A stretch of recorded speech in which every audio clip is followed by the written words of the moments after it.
Stéphanie, c'est une joie de te retrouver là, dans cette ambiance festive, du festival de QI. T'as une raison pourquoi tu as choisi ce festival de QI? Qu'est-ce que ça t'évoque? Eh ben, c'est une grande joie pour moi aussi parce que c'est un endroit où j'ai que des bons souvenirs. Et puis le festival il tombe à chaque fois en même temps que mon anniversaire, alors j'adore venir là. Ouais. Oui. Génial. Merci de me faire ce cadeau, Pasqua. C'était une évidence, c'était vraiment une évidence. En voyant ta pétillance et tout ce que tu proposes et vraiment ton énergie.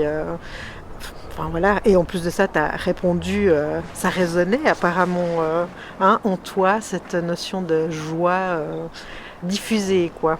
Ouais, la joie c'est fait pour être partagée. C'est là où elle brille le plus, je trouve.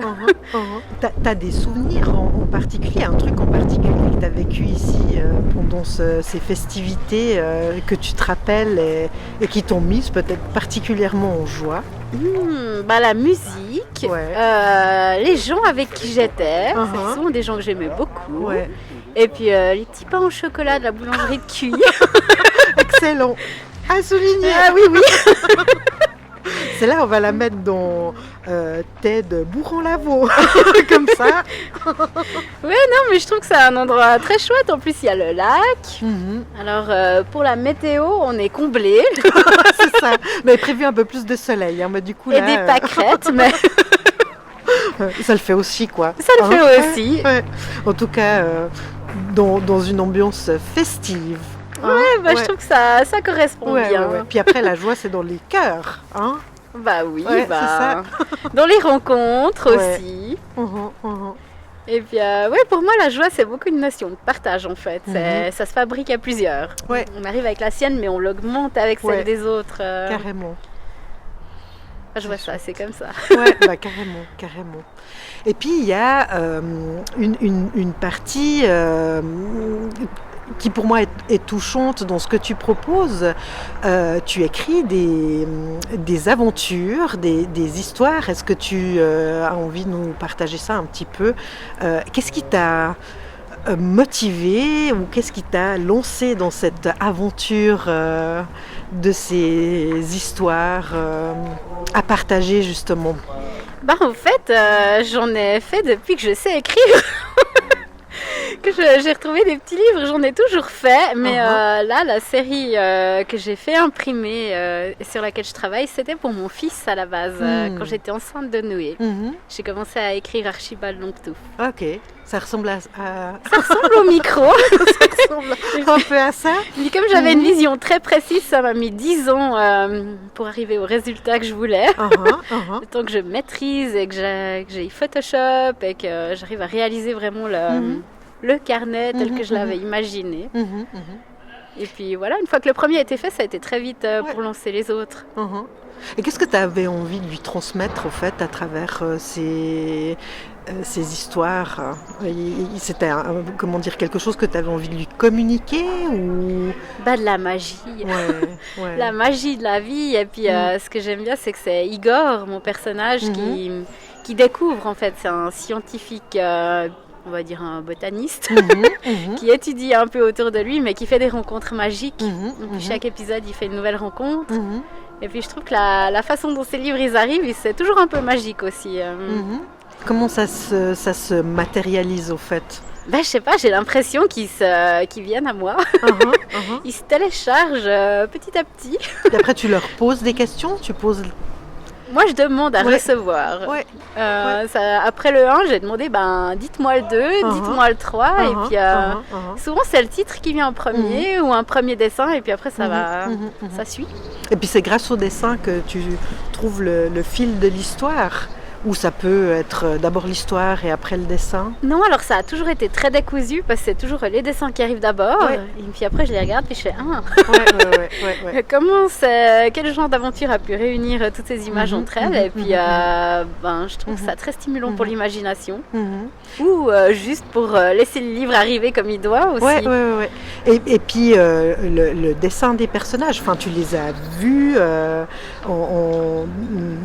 en images dans ton esprit et tu les as reproduits ou comment non, ça se manifeste? Ils arrivent tout seuls au bout du crayon et puis s'ils sont faciles à redessiner plusieurs fois, en général c'est que c'est ça. D'accord. Si je dois trop réfléchir que c'est compliqué, c'est que c'est pas le moment. T'as envie de nous montrer un petit peu chez ta caverne de magie? Alors comme ils floconnaient tout à l'heure, je les ai cachés. Alors voilà.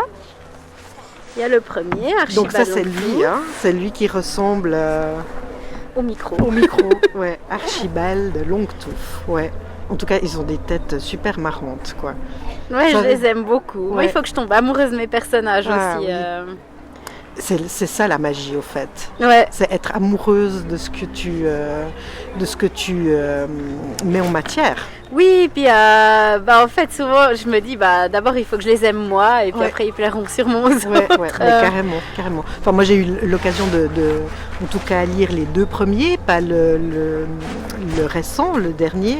Et c'est vrai que tu as juste envie d'aller voir au fur et à mesure la suite, et puis de dire, c'est quoi la suite de l'histoire, quoi. C'est génial. Mais tu disais, c'est pour ton fils, mais à quelque part, les adultes qui aiment la magie et qui n'ont pas oublié leur âme d'enfant, ça leur parle aussi tellement. Oui, alors il y a beaucoup d'adultes qui aiment beaucoup les lire à leurs enfants. J'ai eu plein de bons retours.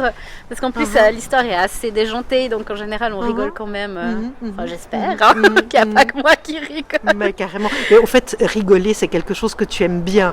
Justement, créer des histoires, être dans des ambiances, en tout cas, créer l'ambiance qui fait que on crée la joie, on crée la magie tout à l'heure hors caméra tu disais aussi dans le cadre de ton travail c'est une ambiance assez extraordinaire. J'ai une chance inouïe, c'est de pouvoir rigoler tout le temps au travail aussi. Mais c'est parce que c'est comme tu disais, c'est les gens qui font. Ils ont envie de rire et puis tout le monde a envie de partager ça, du coup on le fait vivre. C'est vrai que du coup on rigole toute la journée. Si tout le monde avait cette chance, ça veut pas dire qu'on ne travaille pas, on est très sérieux dans ce qu'on fait, mais ça n'empêche rien. On le fait avec beaucoup de rire autour. Ouais, c'est ça. Puis vous vous êtes trouvés comme ça, il n'y a pas quelqu'un qui a dit un jour tiens on pourrait faire ça, et en fait vous vous êtes rencontrés dans une énergie similaire, quoi. Mais en fait je pense qu'on a tous des très grands enfants intérieurs qui sont libres de s'exprimer sans jugement, c'est peut-être ça aussi. Et puis apparemment j'ai remarqué qu'au travail, en tout cas les clients aiment bien, parce que là en tout cas pendant le Covid et tout, on a eu beaucoup de merci. Ici au moins c'est sympa, on rigole, il y a des sourires. Ça allégeait l'ambiance, et puis de dire que ça peut aussi rester léger malgré tout en fait. C'est important, enfin, pour moi le rire c'est fondamental. Si je ris pas c'est que ça va pas. Ouais, ça, en tout cas ça reconnecte ou ça ouvre un espace, comme tu disais, de l'enfant intérieur qui n'a pas oublié sa spontanéité en fait dans tout ça, quoi. En fait c'est qu'on devrait tous rester des enfants intérieurs et puis faire tout ce qu'on doit dans la vie, mais je trouve terrible d'avoir tous ces adultes qui ont ça aussi, quoi, qui ont plus de lien du tout avec leur enfant intérieur puis qui en auraient tellement besoin. Tout à fait, de jouer, quoi, s'amuser au fait. Oui, puis il y a des pays, je trouve, où apparemment quand on voyage, on se rend compte qu'il y a des pays où les gens sont beaucoup plus libres d'être spontanés. C'est la spontanéité aussi, je trouve, qui nous manque beaucoup. Et puis de le faire ensemble, au fait. Oui, parce que comme ça, c'est pas ridicule quand tout le monde joue le jeu. Carrément. Puis la vie devient un jeu, du coup, on s'amuse. C'est ça, léger. Voilà, la légèreté. Ouais. Par rapport à la joie, est-ce qu'il y a quelque chose que tu aurais envie de dire en particulier, comment je peux dire ça, comment tu sens toi quand c'est ta joie qui te parle et que et que ça vient te chatouiller et que du coup tu as envie de l'exprimer? Mais c'est que tu as le cœur qui flamboie en fait, et puis plus t'es dans la joie, plus t'es dans l'euphorie. Enfin, je sais pas, moi dès que je suis vraiment dans un grand moment de joie, je suis euphorique. Il n'y a pas besoin d'alcool ni de rien, c'est... Par contre, alors après, il faut réussir à contenir un peu l'euphorie. Mais contenir, pourquoi? Parce que ça peut déranger ou parce que... ça dérange beaucoup l'euphorie, je trouve. Et puis, par contre, moi, quand j'écris mes livres, je me mets en état d'euphorie. Je rigole, on les écrit. Des fois, je rigole toute seule juste du dessin que j'ai fait. Ça veut dire que quand même à quelque part, quand tu laisses aller, il y a pas de limite, mais quand on dit pas de limite, ça veut pas dire qu'on part dans des choses qui deviennent folles, mais qui laissent la liberté totale d'expression en fait. Oui, puis aussi de l'imagination, parce que quand on se dit pas qu'est-ce qu'ils vont penser les autres en lisant ça ou en voyant ça, il y a d'autres idées qui viennent aussi. C'est ça. Du coup, on met pas de frein. Non, et puis c'est là où ça sonne le plus juste. J'ai été très étonnée, c'est que j'ai toujours dit que ça se passait en Roumanie. Je l'ai dit par hasard parce que je trouvais ça rigolo. Oui. Et puis après, quand j'ai étudié un peu la topographie, c'était clairement la forêt des Carpates. Ok. J'en parle à la fin dans les archives du savoir. C'était la forêt d'Ossia Bassiou. Je sais pas comment on le prononce en roumain. J'adore. Et puis le 2, clairement, c'était la chaîne des Carpates. Parce qu'en fait, c'était dans les montagnes en dessus de la forêt du Schnort. Et puis, moi, j'avais tout décrit, en fait, sans le vouloir. Ouais, extra. Mais comme tu disais, c'est quand même aussi des infos qui viennent, qui sont existantes, en fait. Ouais, alors je pense que j'ai la chance d'être bien connectée quand je mets ma créativité au service des autres. C'est comme le Tiki Farceur, le nom, il m'est venu comme ça. Je trouvais génial le Tiki Farceur. Et puis en fait, ils existent. C'est des tikis qui sont au musée Gauguin à Tahiti, qui ont été déplacés. Apparemment, ils font des farces. C'est impossible de les repeindre ou ils changent de visage. Excellent. Enfin, c'est la légende. C'est la légende, mais est-ce que... mais du coup, j'étais très surprise de voir, ils existent.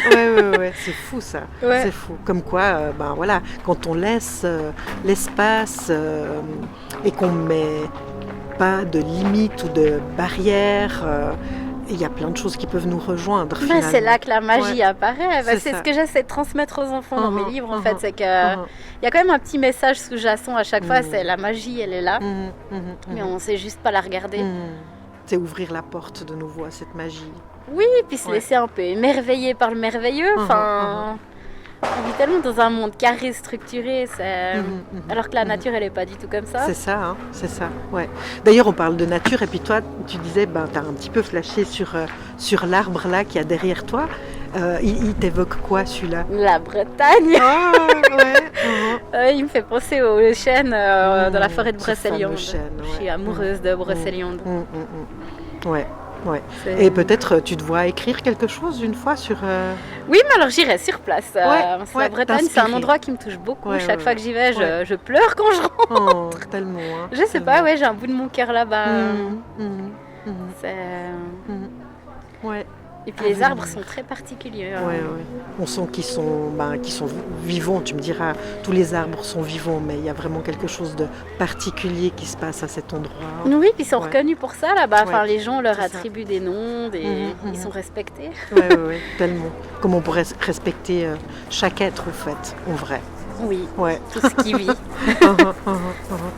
Tu disais par rapport à tes créations, là, il y a, si tu veux les rentrer, parce que du coup, là, on a un petit peu des flocons, quand même, un petit peu beaucoup, du coup. Tu as l'inspiration d'une suite déjà. Alors j'ai demandé à recevoir le tome 4 dans ma tête. Et puis moi je suis toujours la première surprise de voir où ça va se passer. Et puis, mais apparemment ça serait dans les ondes. J'ai reçu un beau lama. Joli. En tout cas, et puis un cochon d'Inde. Quand même aussi. Oui, celui-là. Comment est-ce qu'ils les appellent? Kaur, je crois, en tout cas au Pérou. Les cochons d'Inde. Bon. Il les mange aussi. C'est ce que j'allais dire. Non, mais alors c'est toujours un peu du vrai-faux dans mes livres parce que j'invente des régions justement pour vexer personne. Oui. Et puis là, pour le Tiki Farceur, par contre, j'avais une connaissance, un correspondant à Tahiti. Et puis je lui ai demandé quand même de lire. En tout cas, ce que je mettais dans les archives du savoir. Pour pas insulter sa culture, pour être sûr que... Joli. Oui, c'est des cultures très fortes et puis j'ai pas envie d'insulter sans le vouloir les autres cultures. Et puis je trouvais rigolo aussi dans La sorcière de Chatordu, c'est qu'en fait en Roumanie ils ont une énorme tradition de sorcellerie. C'est un métier professionnel en fait, la sorcellerie là-bas. Tu peux être sorcière. Carrément. Ah ouais. Et tu dois payer des taxes pour les impôts. D'accord. En étant sorcière. Donc les potions. Non, alors eux c'est plutôt la voyance apparemment. Mais, mais j'ai rigolé parce que ça non plus je savais pas avant. Ouais. En cherchant pour les archives du savoir, j'ai dit mais voilà, encore un. C'est super un intéressant. heureux hasard. Ouais, super intéressant. Moi, ce qui m'émerveille dans ce que tu racontes, c'est vraiment ce fait du coup d'ouvrir et de recevoir les informations de ce qui est déjà dans l'univers, dans l'énergie et tout ça, quoi. Moi j'adore, c'est que j'ai l'impression d'être Igor et puis de voyager à travers les histoires en fait. Oui, parce que je suis toujours surprise aussi de ce qui apparaît. Je me laisse surprendre. Ouais, c'est beau. Ouais, excellent. Tu as envie de nous dire un petit mot de la fin par rapport à ou la joie ou ce que... Peut-être tu as quelque chose que tu as envie de partager en particulier, avec les personnes qui vont nous voir, nous écouter. Qu'est-ce que tu as envie de leur dire? Juste de faire de la joie vraiment... on la met pas assez au centre de nos vies en fait, que c'est important, puis que chaque journée, elle devrait avoir un moment de soleil. Il faut essayer de le trouver avec quelqu'un, même des inconnus. Moi j'adore les conversations où on rigole avec des inconnus en fait. Aller à la rencontre et puis oser engager la conversation. Ouais, puis même si on vit des choses très tristes, moi j'ai les souvenirs de mes plus belles tristesses parce qu'il y a des gens qui sont arrivés comme des petites lanternes dans ma vie à ces moments-là. Et puis en fait, quand je me rappelle de ça, je me rappelle que d'eux. Ouais. Et que la joie, ça peut être aussi à travers la tristesse, mais du coup, cette tristesse, elle devient un moment de partage. Oui, puis on se fait des nouveaux amis, même dans des circonstances terribles, et puis après, on recrée de la joie. Ensemble. Oui, c'est une phrase que j'aime bien me rappeler, c'est que là, il fait pas beau. C'est peut-être pour ça d'ailleurs, mais le soleil, là-haut, il brille à fond. C'est ça. Et puis nous, on a le soleil dans le cœur. Voilà. Mais c'est juste de se rappeler que ça, c'est juste la météo de maintenant, mais que le soleil est quand même là, on le voit juste pas. C'est ça. Exactement. Et c'est pareil pour la joie. Ouais, tellement. Ouais. Merci infiniment pour ce moment de partage, c'est super, quoi. Ravie en tout cas d'avoir croisé ton chemin et ravie aussi je me réjouis des prochaines rencontres et de la forme que ça va prendre. On va se mettre à l'écoute et on va voir ce qui nous est proposé. Mais avec grand bonheur, en tout cas apparemment, c'était croisé déjà plein de fois. Absolument, c'est ça qui est fou. Génial. À toi d'avoir concrétisé cette belle rencontre. Génial, merci. Merci.